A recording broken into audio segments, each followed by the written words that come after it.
Krusta kalns. Es atrados izskaidrot, kāpēc tieši šajā Palvorā vai tieši šajā kalnā sāka likt šos krustus. Viss saistās tikai ar leģendām.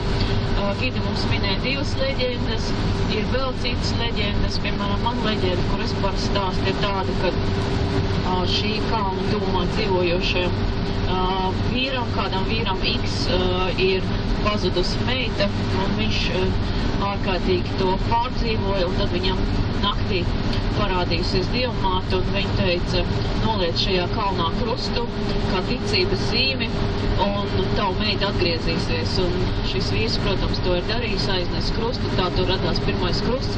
Protams, Dievmāte savu solījumu arī pildīja, un šī meitene atgriezās mājās.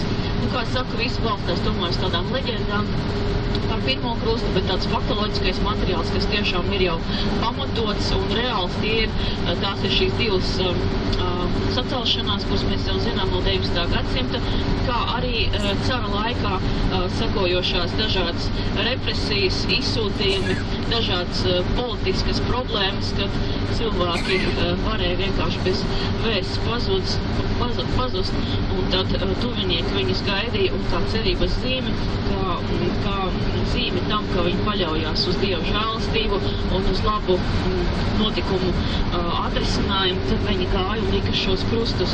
Un, protams, visiem mums zinām arī šie padomu laiki un šie stāsti par to, kā krustus mēģināja tomēr iznīcināt, jo kas tur ir ļoti interesanti, ka krusti tiešām ir veidoti no ļoti, ļoti dažādiem materiāliem. Tur ir gan koka krusti, gan metāla krusti, gan krusti, kas ir veidoti no zāles lapiņām, ja? Zāles lapiņas vienkārši salipinot vienu ar otru kopā, no zāles, no jebkā no papīra, kaut vai no konfešu ietinamiem papīriem, tam nav nozīmes, no kā jūs liekat šo krustu. Galvenā nozīme ir tāda, ka jūs atnākat uz šo vietu un apstiprinat savu ticību. Un patiesībā ir tā, ja sākotnēji šos krustus lika saistībā ar kaut kādām bailēm, teiksim, vai ar sirdsāpēm lielām, tad pašreizējā tendence ir tāda, ka cilvēki liek šos krustus arī kā pateicības zīmes, piemēram, kā mēs pazīstam visus šos votīvus, kurus liek arī pie svētām vietām, pie brīnumdarītājām svētbildēm. Šeit ir arī līdzīgi, teiksim, ja ir piepildījies kāds ļoti skaists sapnis vai ģimene ir pateicīga par kaut kādu skaistu notikumu, piemēram, jūs redzēsiet krustus, kas ir, piemēram, saistīta bērniņa piedzimšana, ja? Uzlieks krustiņš, un tur ir redzams, ka bērniņš nesen piedzims, piemēram, 2 gadiem, un tur ir tikai dzimšanas gads. Tas nozīmē, ka šo bērniņu visi kārtībā, ka viņš dzīvo, tātad šī ģimene ir atstājusi krustu kā pateicības zīme par šo brīnumu. Tā ka šī krusta nozīme ir ļoti dažāda, bet katrā gadījumā tā apstiprina ticību, un tas ir pats būtiskākais. Un par tiem padomu laikiem, to krustu iznīcināšanu, it kā buldozeriem viņus ir vēlējušies iznīcināt, tad vietējais kolhozs priekšsēdētāji esot bijusi veseli 3, kas ir devuši šos rīkojumus par krustu iznīcināšanu, un arī saskaņā ar kārtējo leģendu, kur arī ļoti daudz gidi sāsta, ka visi šie 3 kolhozs priekšsēdētāji pēc šī rīkojuma došanas ir cietuši nelaimes gadījumos. Vienam tur mašīna pārbraukus pāri, otrs noslīcis, trešajam es neatceros. Un tāpēc 4.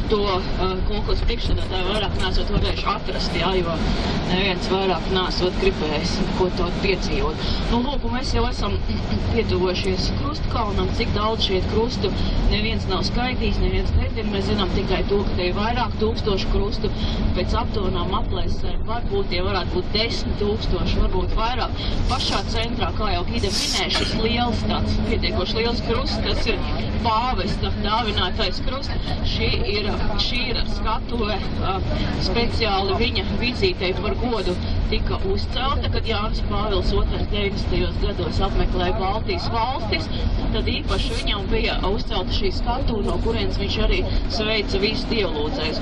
Un tālāk uz priekšu mēs redzam arī šo Dominikāņu klosteri, kas ir Es atceros Franciskaņu klosteri, Dairis man tik nikni pasties.